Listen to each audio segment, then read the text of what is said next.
think you simply touched upon the nerve, right? In terms of a lot of us feeling that sense of isolation, that everything is on us to do, and in a world where all variables are out of our control beyond a very minuscule, just a minuscule part of it is within our control. So no wonder we continuously feel overburdened. And just a couple of days ago, I was having this conversation with a client where she was like, you know what, I'm tired of trying so hard. And it came from the depths of her being, where she felt that exhaustion of just winning a battle, losing a battle over and over again. And first, I want to touch upon what you said about exhaustion. It's not just an isolated incident, it is a proven study. In fact, in the Guardian magazine, the month of May, I had also posted about this on Instagram. There was a survey from UK which stated something that really broke my heart. The survey says people are too exhausted. This is the conclusion of that research. People are too exhausted to make positive lifestyle changes. This really broke my heart. And then I set off on a Europe trip. I was on traveling across Europe for the last 1 month teaching. And I actually experienced this with the people who came for my workshops and retreats.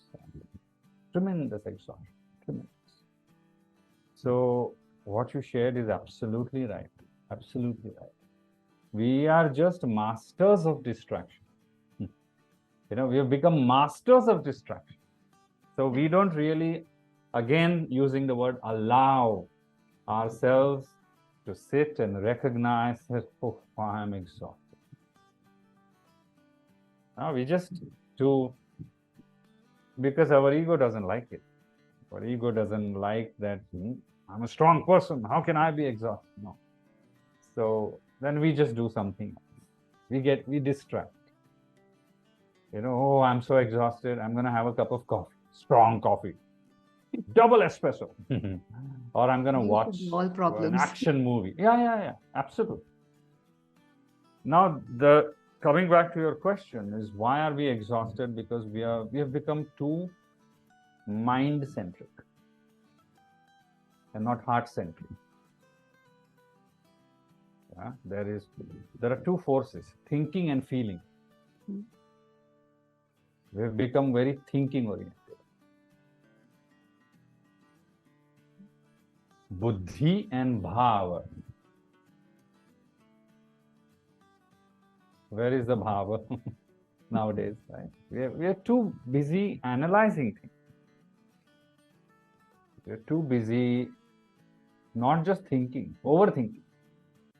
Divine gave us the ability to think, and we started overthinking. It's like that.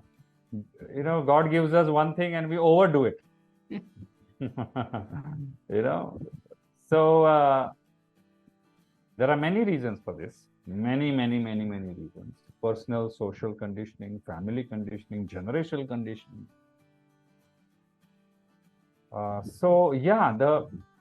In a sense, what I want to say is, life is all about harmonizing your thinking and feeling variables, or the dimensions of thinking and feeling. But the kind of life we live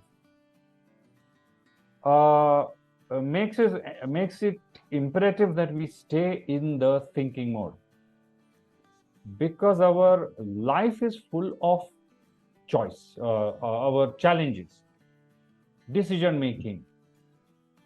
We have to stay on alert. We have deadlines. We have projects. Company's name is at stake. Our job is at stake. So you see,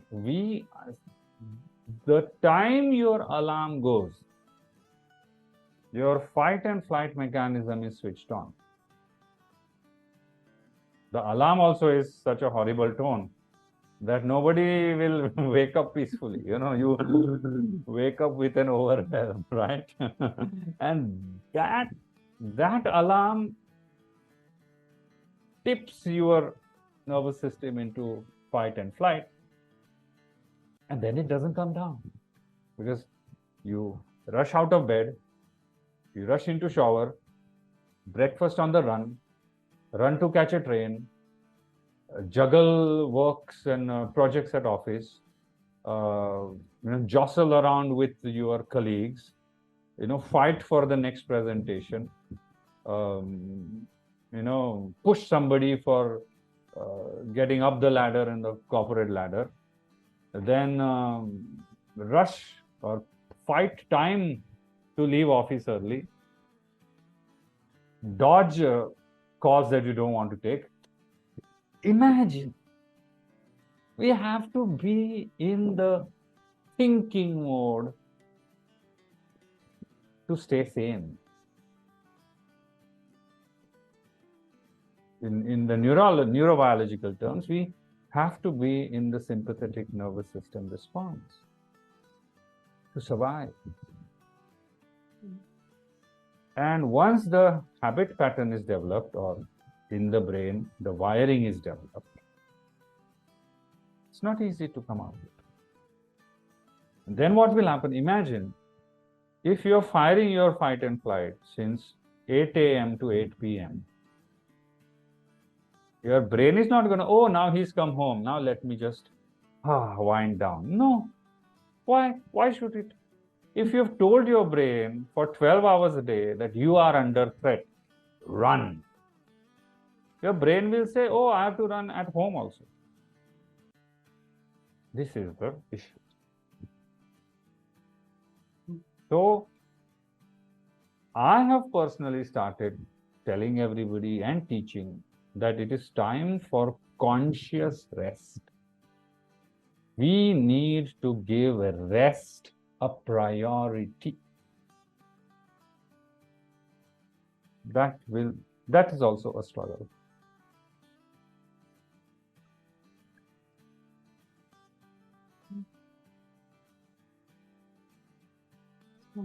So powerful.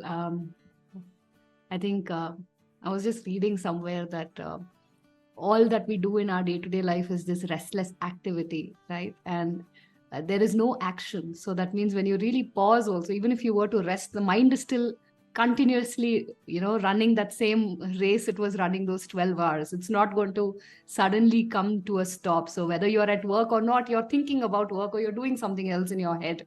And there is no rest that we give in. So there's no turning off of that flight and fight mode. It's always on. And then no wonder the exhaustion happens because the body can't run on adrenaline Absolutely. For that long. Yeah.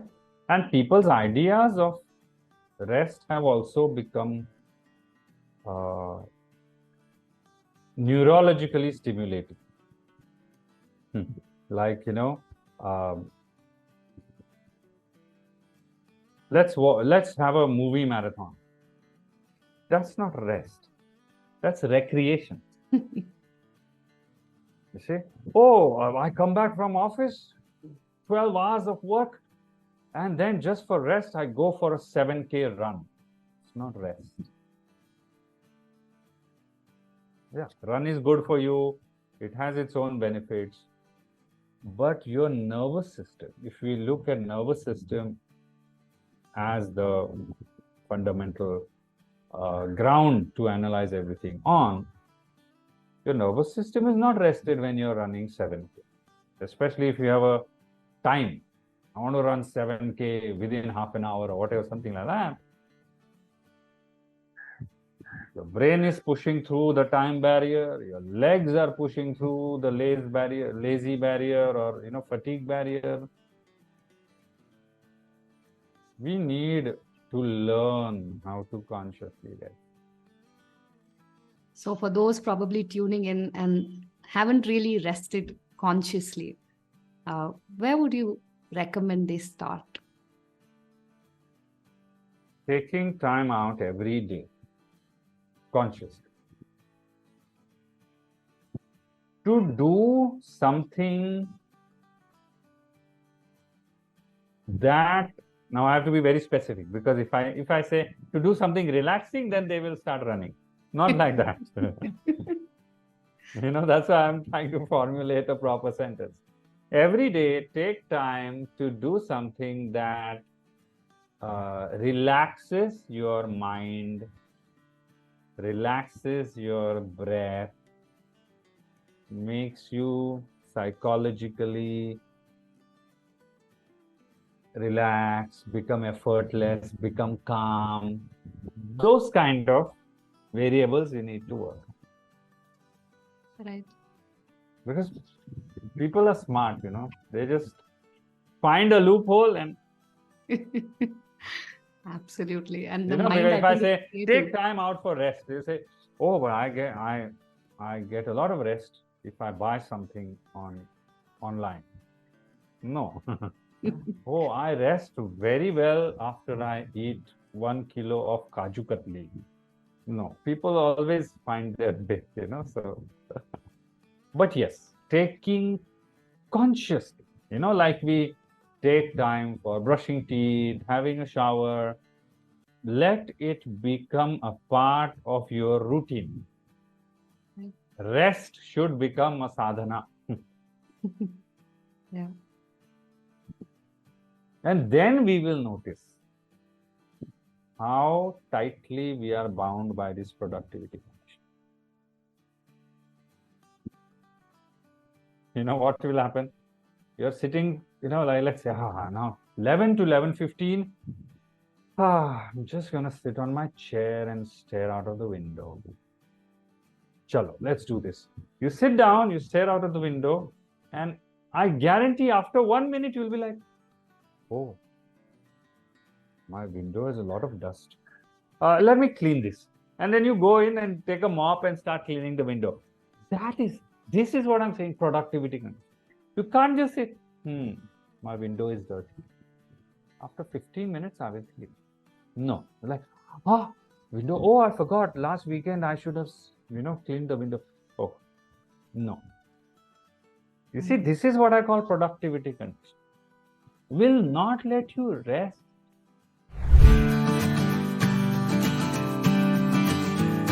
When you mentioned that, you personally experienced burnout as well, in your professional career. So how was that for you? What kind of factors led to it? And how can probably listeners who are listening in today avoid that zone of burnout? Yeah, so it's again a very personalized thing. So burnout can happen for various reasons for various people. So I think it's the main thing is for us to have awareness within ourselves as to why it is happening. And so for me, it was a journey of exploration. So in hindsight, what I know today is that I think it had happened because of my having very siloed interests actually. So I was either a mom or I was a career person. So there was literally nothing else I had. So it was just this that. So it was like there was nothing for this self, that honoring this personhood, that the person that needed something. So I was not really honoring the needs of the person. So it always duty and what is needed and what am I responsible for. So clearly that was a path to burnout, and I did work upon myself. I took help from therapists, and I myself added things of what gave my soul joy. So like learning the piano, writing, poetry, music. So some of, and spirituality, of course. So yeah, so all of these are, I mean, have been attempts to reclaim something which was lost in the process when I didn't realize what I was losing. So yeah, when I added some of these bits back, so I became more of a fuller person. So and actually adding these things made me a better professional, made me a better family person. So it is contraintuitive. So I was giving time to other things, but actually the time I was spending on my core responsibilities became much more productive. So as my presence increased, as my mental capacity increased, my happiness levels increased. So that was my way of finding, and everyone has to discover their own way to what gives them a sense of balance and joy and keeps them as a full human.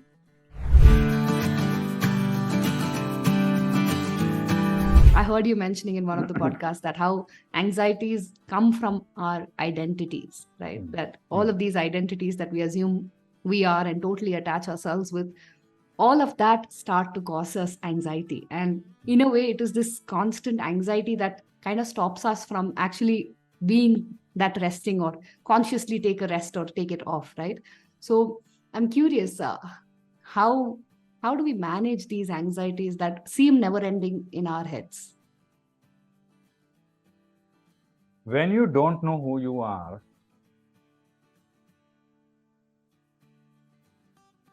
you want to be many things. When you don't know what you want to eat in a restaurant, everything the waiter tells you sounds exciting. If you don't know where you want to go for vacation, every other offer sounds amazing. The point is, when you start living a mind of external awareness, you are spread thinly across a large surface area, and you lose yourself. And this is what happens. We play so many roles that we forget who is playing the role. There's a certain kind of dissonance that happens in our awareness. Who am I in all this? It happens a lot, I have seen happens a lot with women. Juggling career, motherhood, wife, daughter-in-law, and then wondering after a few years, who am I really? Because all roles are important. I am the center of it all. But then who am I? Like, do I even exist? Patanjali calls these asmitas. And every asmita has raga and dvesha. Raga and dvesha means attraction and repulsion, the force of attraction and repulsion, likes or dislikes. For example, you as a mother may not like something for your child, but you have to allow it because you are also a wife and your husband likes that for your child. But it doesn't sit well with you. But you say, okay, my husband likes that for my child, so it's no problem, But so the tension is between what you think is right for your child as a mother, but you have to also comply with what your husband wants to do for your child. You see, raga, dvesha, like, dislike. That's the fight. Like this, for each role we have a fight. And not just each role. Now this becomes even more complex. How many prasads are there in my head? Multiple. At every identity, I have a prasad. There's a prasad as a man. There's a prasad as an Indian citizen. There's a prasad as a yoga teacher. You see, and not just that, there are prasads across time. There is an infant prasad, teenage prasad, So imagine in our mind, there are multiple asmitas of self. And every asmita, every identity breeds like dislikes and creates a mental world for itself. This is how we are distributed across identity. This is the definition of avidya for Patanjali. Not knowing who the true self is, the true observer is. We get so caught up with our roles. Yeah. And with each role, we have this weight. Like, I have not met even a single parent who says they have been a good parent. right? So there's a guilt of parenthood, there's a burden of parenthood. So asmitas create a world around it, and we get carried away in that world. Like this, literally like the multiverse, Every asmita has its own world, and we are living together in this multiverse. Literally, I'm not exaggerating. This is exactly how it happens. Yeah. And we want to give everything to every world, and we are exhausted. So the idea then again, to keep it extremely simple, is to consciously take time to step back. Every day, step back, step back, step back, step back. Vairagya is not taught. This is Vairagya. We are not taught Vairagya. We only know Abhyasa. Even we only are engaged in Abhyasa. We ignore Vairagya, when Vairagya is the most important part of yoga. So, and that's why we have this whole concept of doing your actions without desires, without the karma, without the intention to get back something. Like it is written in the Karma Yoga of Bhagavad.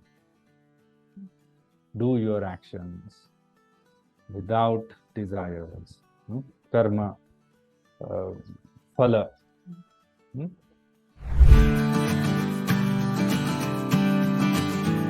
I'm just curious, were there any experiences where the Gita actually came to life for you in terms of your life experiences and your journey? A lot, Shweta. One is, I was a very hardworking student, but I never got results that I wanted when it came to board exams. So I was very upset. And one of those times, like, I really worked hard. I was a good student all through school, but when it came to board exams, I never got the results that I saw my classmates getting. So the 10th, the 12th, I was a little upset because 12th, I wanted to be a doctor, but my marks were not good enough. And I studied in Madras, so it was completely merit. And it was 95 plus only who could get into medicine and stuff like that. And I did. So I was very upset. And at that time, I opened the Gita and I said, this is very unfair, God. I've really worked hard. And people who didn't do very well consistently have scored higher than me. This is not right. And so at that time, in that confused state, when I opened the Gita, the verse that spoke to me was karmanyevadhikaraste ma phaleshu kadachan. And for me, when I said, okay, so what does it mean? And I go deeper into the meaning, very clearly we stop with the first line. And I used to get very angry when people used to say, Indians are very fatalistic. You go by this statement from the Gita which says karmanyevadhikaraste ma phaleshu kadachan, which is do your work and don't worry, whatever is in your destiny will come to you. But that's not what is the meaning of it. The second line is ma karma phalahetur mate sankaspari karmani, which means you do your best and then leave the rest. You don't sit there and say, okay, whatever is due to me will come to me, so I will just sit here and wait. No, it's not talking about inaction. It's talking about action, karma. I started seeing this verse that flashed to me at that point when I was so upset.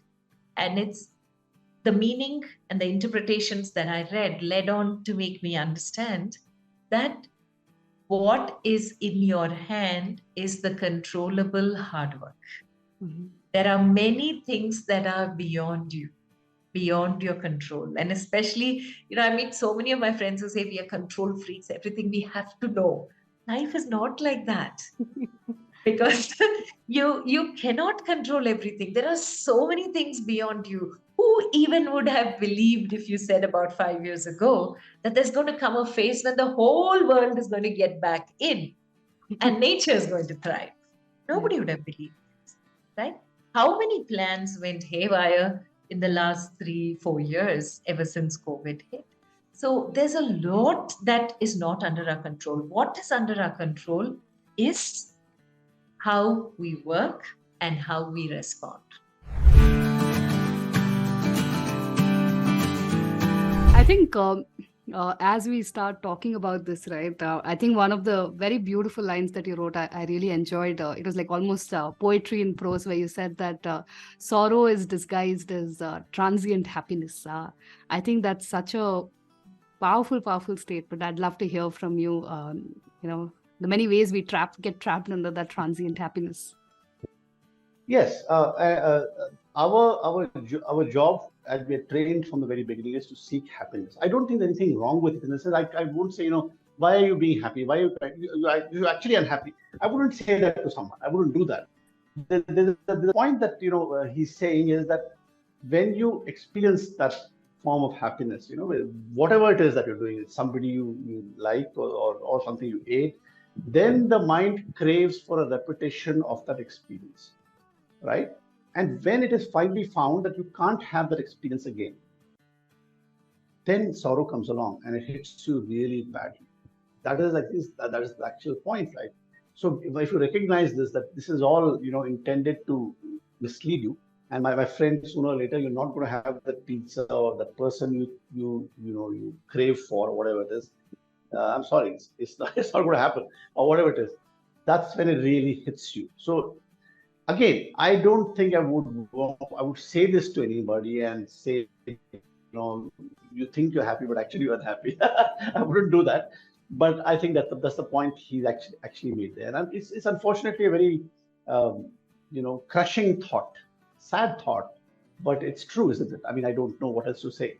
But I wouldn't say that a child should not experience happiness. I wouldn't say either of us should have. It's fine. But if you're able to also develop the capacity to understand that this is, don't get carried away with this happiness, well, then you can probably manage quite okay. Then, we're trapped in this cycle of repeated actions. We drag those actions to again and again and again. It's like the circle, right? Which I've talked about, which he's talked about, which I've tried to interpret. Yeah, very true, very true. I'm drawing parallels with the Bhagavad Gita also in chapter 3, where we go into that, right? That there is a desire, and then desire, if it gets obstructed, we get angry, and that anger leads to, wrath, and then we get caught in that cycle, and it's hard to get out of it. And I guess creating that distance between that desire and again that sense of self, right? Because a lot of times we kind of merge that sense of accomplishment to that sense of self, that we are worthy only if we get that promotion, or we drive that BMW, or whatever it is, right, that we desire, and we get caught in that same trap. Yeah. Well, if you look at it these days, the hot news that you and I am sure are reading is about the UPSC results, right? Everything you turn to is about, so and so on this village did this, and now we got the 78th rank. So there are all these success stories which are